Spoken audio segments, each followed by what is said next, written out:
എല്ലാവർക്കും സ്ട്രോബെറി ചാനലിലേക്ക് സ്വാഗതം. ഞാൻ ഗീതു. നുറുക്കോതമ്പ് കൊണ്ട് തയ്യാറാക്കാവുന്ന 3 ബ്രേക്ക്ഫാസ്റ്റ് വിഭവങ്ങളുടെ റെസിപ്പികൾ നമ്മൾ ഇട്ട് കഴിഞ്ഞു. നിങ്ങളൊക്കെ കണ്ടു എന്ന് പ്രതീക്ഷിക്കുന്നു. കാണാത്തവരൊക്കെ ഒന്ന് കണ്ടു നോക്കുക. അപ്പോൾ ഇന്ന് നിങ്ങളുമായിട്ട് ഷെയർ ചെയ്യുന്നത് നുറുക്കോതമ്പ് കൊണ്ട് തയ്യാറാക്കാവുന്ന നല്ലൊരു 4 മണി പലഹാരത്തിൻ്റെ റെസിപ്പിയാണ്. വീഡിയോ മുഴുവൻ കാണുക.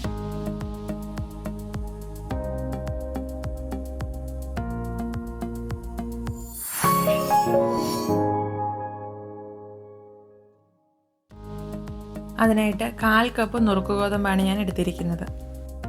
ഇത് 4-5 പ്രാവശ്യം നന്നായിട്ടൊന്ന് കഴുകിയെടുക്കണം. അതിനുശേഷം ഇത് കുതിർക്കാനായി വയ്ക്കാം. നല്ല ചൂടുവെള്ളത്തിൽ ഒരു അരമണിക്കൂർ കുതിർത്താൽ മതി. ഇതിപ്പോൾ ഞാൻ അരമണിക്കൂർ കുതിർത്തിട്ടുണ്ട്. ഇതിലെ വെള്ളം നന്നായിട്ട് വാർന്ന് കളയണം. അപ്പോൾ ഒരു അരിപ്പയിലേക്ക് ഇത് ഒഴിച്ചു വയ്ക്കാം. ഇതിവിടെ ഇരുന്ന് വെള്ളം നന്നായിട്ടൊന്ന് വാർന്ന് പോട്ടെ.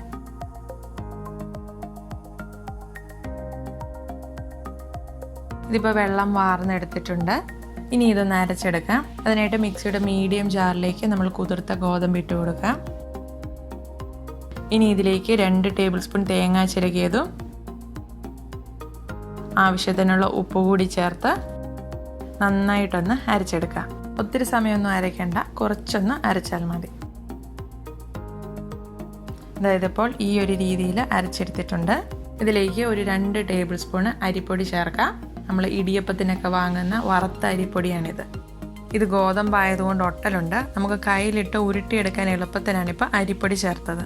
ഇത് നന്നായിട്ടൊന്ന് യോജിച്ച് വരാൻ ഒന്നോടൊന്ന് അരച്ചെടുക്കാം.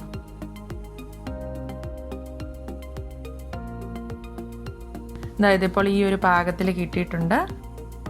ഇതുപോലെ കയ്യിലിട്ട് പ്രസ് ചെയ്ത് നോക്കുമ്പോൾ അത് നമുക്ക് ഷേപ്പ് ചെയ്തെടുക്കാൻ പറ്റുന്ന ഒരു പാകത്തിൽ ആയിട്ടുണ്ട്. അപ്പോൾ ഈ ഒരു രീതിയിലാണ് നമുക്ക് വേണ്ടത്. ഇതൊരു ബൗളിലേക്ക് ആക്കി മാറ്റി വയ്ക്കാം.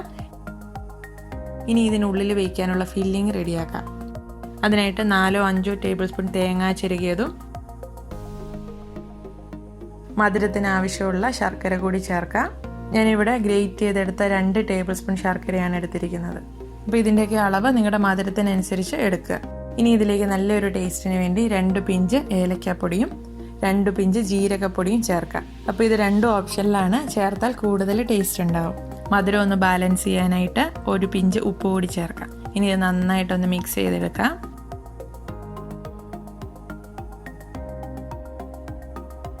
അപ്പോൾ നമ്മുടെ ഫില്ലിങ് റെഡി ആയിട്ടുണ്ട്. ഇനി അരച്ചു വെച്ചിരിക്കുന്ന ഗോതമ്പ് ഉരുളകളാക്കി എടുക്കാം. അപ്പോൾ ഇത് കയ്യിൽ ഒട്ടാതിരിക്കാൻ ആദ്യം കുറച്ച് എണ്ണ ഒന്ന് കയ്യിൽ തേച്ച് കൊടുക്കുക. അതായത് ഇപ്പോൾ ബോളാക്കിയിട്ടുണ്ട്. ഇനി ഇത് നമുക്കൊരു കയ്യിൽ വെച്ച് മറ്റേ കൈ കൊണ്ടൊന്ന് പരത്തിയെടുക്കാം. അതല്ലെങ്കിൽ ചപ്പാത്തി പലക വെച്ചൊന്ന് പരത്തിയെടുത്താലും മതി. ഇത് നമ്മളിനി ആവിയിലാണ് വേവിക്കുന്നത്. ഇത് നല്ല കട്ടി കുറച്ച് തന്നെ പരത്തിയെടുക്കണം. അതല്ലെങ്കിൽ കൂടുതൽ സമയം വേവാനായി എടുക്കും.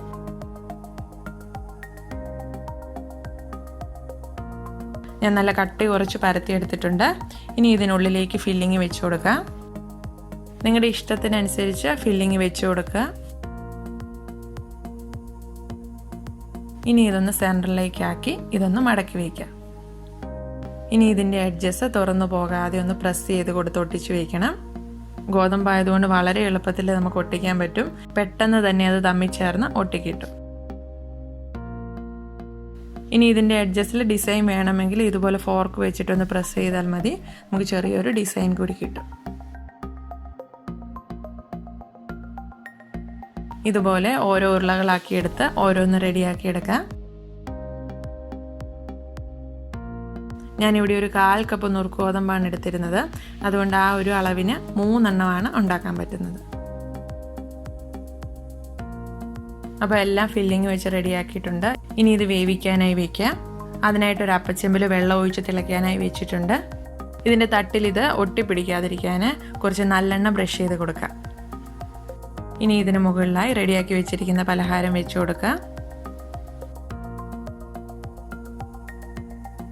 ഇനി ഇത് അടച്ചു വെച്ച് ആവി വന്ന് തുടങ്ങിയതിന് ശേഷം 15 തൊട്ട് 20 മിനിറ്റ് വരെ വേവിക്കാം.